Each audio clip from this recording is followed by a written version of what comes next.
हमारे ऋषि परंपरा ने, भारत की ऋषि परंपरा ने, भारत के संतों की परंपरा ने उसी योजक के रूप में समाज की भूमिका का, अपनी सामाजिक और आध्यात्मिक भूमिका का निर्वहन किया। याद करिए महंत दिग्विजयनाथ जी महाराज, उनका जन्म मेवाड़ के उस इतिहास प्रसिद्ध कुल परंपरा में हुआ जिसने कभी विदेशी ताकतों के सामने कोई समर्पण नहीं किया।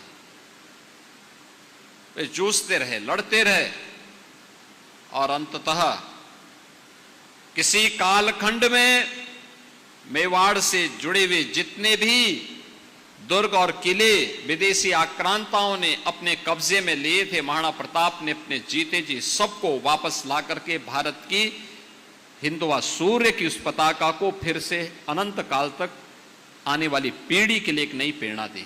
महंत दिग्विजयनाथ जी महाराज उस परंपरा से गोरक्षपीठ में आए थे, लेकिन नहीं आकर के केवल साधु का बाना पहन करके अपने आध्यात्मिक उन्नयन तक अपने आप को सीमित नहीं रखना। धर्म के जो हेतु हैं, अभ्युदय के लिए भी और निश्रेयस्य के लिए भी, यानी सांसारिक उत्कर्ष के लिए भी हम काम करेंगे और अपनी आत्मिक उन्नति के लिए भी कार्य करेंगे, जिससे मुक्ति मिल सके, जीवन में मुक्ति का मार्ग प्रशस्त हो सके। इन दोनों को साथ लेकर के चलने वाला ही सच्चा साधु हो सकता है, सच्चा ऋषि हो सकता है। और यही कार्य गोरक्षपीठ की इस परंपरा ने महंत दिग्विजयनाथ जी महाराज के नाम पर, पूज्य महंत अवेद्यनाथ जी महाराज के नाम पर किया। साधु अकेले होगा, पूरा समाज ही उसका परिवार है, पूरा राष्ट्र ही उसका कुटुंब है,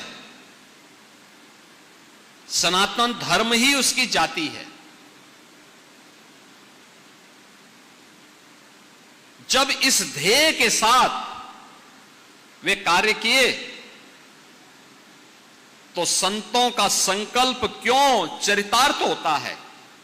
इसलिए होता है, उनका संकल्प मूर्त रूप इसलिए लेता है क्योंकि उसमें एक पवित्रता छुपी होती है, उस संकल्प में एक दृढ़ता छुपी होती है, उनकी साधना का अंश घुला होता है। और उन्होंने संकल्प लिया था गोरखपुर में शिक्षा का एक केंद्र बनना चाहिए। साधन नहीं थे, देश गुलाम था। 1932 में उन्होंने महाराणा प्रताप शिक्षा परिषद की स्थापना कर दी।